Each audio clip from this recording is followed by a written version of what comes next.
Today I'm going to show you how to make rum and raisin caramel bites. For the caramel you will need 400 grams of condensed milk, 375 grams of Demerara sugar, 100 millilitres of milk, 100 grams of butter, 3.5 tablespoons of rum and 100 grams of raisins. Firstly, to your raisins add your rum, give it a good stir, cover and leave to soak for 12 hours. Then to a saucepan over a low heat, add your condensed milk, your butter, your sugar and your milk,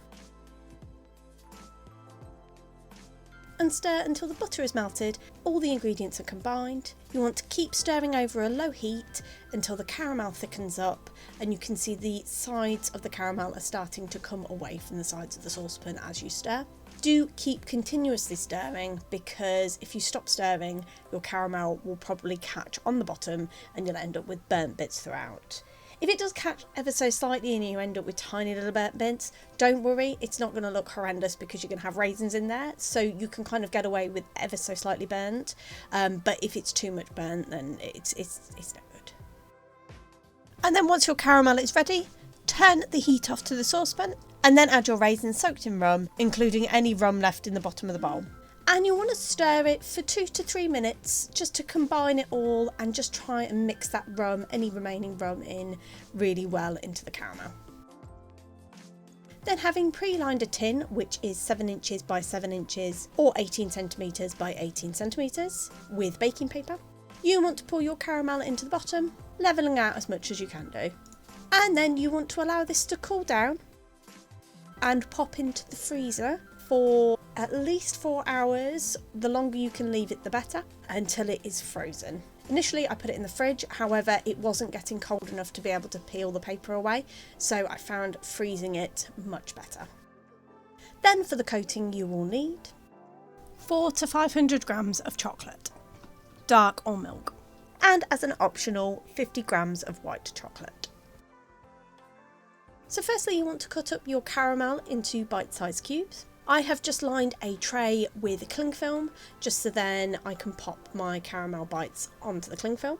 While I use cling film, I would actually recommend using baking paper because I found that the caramel stuck to the cling film quite a lot. Once I'd cut my caramel pieces into the cubes, I did find that they became quite sticky again. So I just popped the tray into the freezer just for an hour just to let them set up again. And then you want to melt your chocolate. So I melt mine in the microwave. So I put my chocolate chopped up in a microwavable bowl, pop it in the microwave for 20 seconds at a time, stirring in between until it is nearly melted, and then just keep stirring it. It will melt into the chocolate and then it is ready. You can do it on a bain-marie if you want, which is a saucepan of boiling water with a bowl over the top with your chocolate in. I just find the microwave method a bit easier.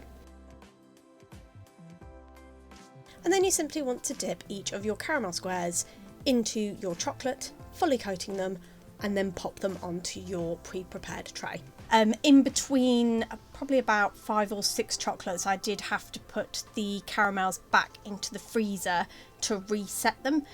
So you may find that you have to keep resetting them, and you may find you have to keep remelting your chocolate as well as you go. Just pop it into the microwave for 20 seconds at a time, giving it a mix in between. I melted 200 grams of my chocolate at a time and remelted more chocolate as I needed.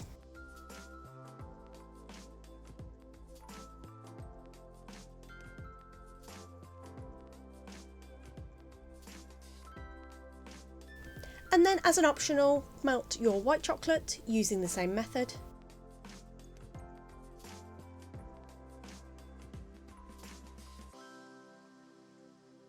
And then just drizzle this over the top of each of your caramel squares. This just makes it look nice.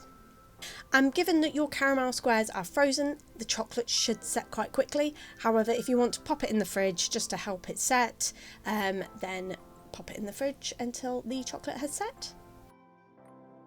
And then there you have it. That's how you make rum and raisin caramel bites.